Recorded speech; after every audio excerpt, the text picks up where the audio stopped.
So the media mix has changed, and it's changed based off of where people are consuming content. I think that's the answer most people would say, but it's all about the data and where the data drives you. So people talk omnipresence, omni-channel.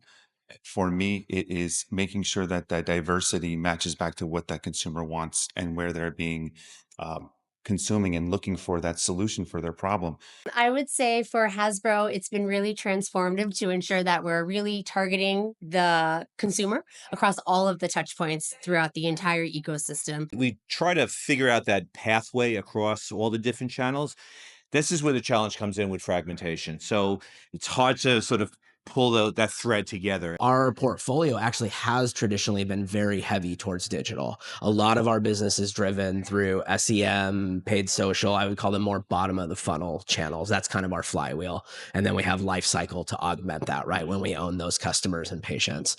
However, we know that there definitely needs to be a balance. It depends on your demographic. Some patients might be older. They like the print materials, whereas some of the younger ones like TikTok, like the digital. So it's really knowing your audience, knowing how to segment them, and also really being able to have the right message across those various channels regardless. We don't really think of traditional TV, as a lot of people were mentioning in some of the presentations, that it's not really traditional anymore. It's just media and it's where kids are.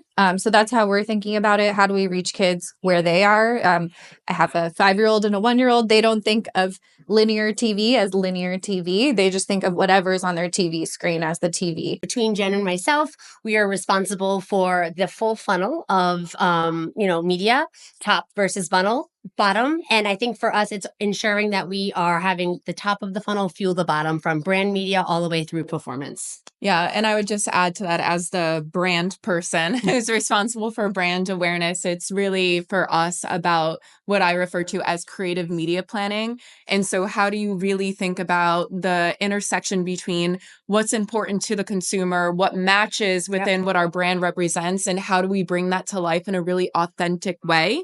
In the past, yes, we spent a lot of money in print. We spent a lot of money in TV, and that still happens, but it's about having a channel agnostic approach to make sure that you're going where the consumer is and what they're trying to consume, because in the end, it's about helping more people survive with their condition.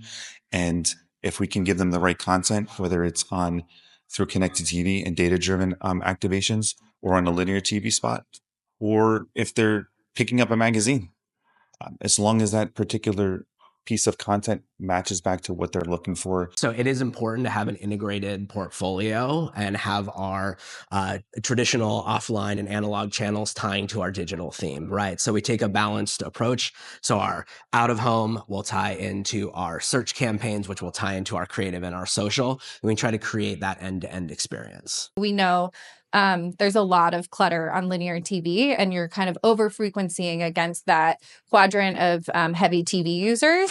So it's all about how do we make sure we balance the efficiency of linear with other platforms, and again, just reaching kids where they are. In some ways that we've done this year is through integrations within gaming, a place we know that kids are incredibly investing their time into. How do we show up authentic to that natural gameplay that they're expecting by integrating our products and brands into that, or even through new YouTube Shorts content that we're creating, which is more animated series style that, again, is bringing our brands and products to life in a place that kids are naturally consuming. Because it's really important. Kids don't have checkbooks or debit cards or cash. So it's really important to make sure that that upper funnel, exactly all of the tactics that Jen just spoke to, are then going down to the parent into lower funnel. We can make sure that they're transacting and actually making the purchase.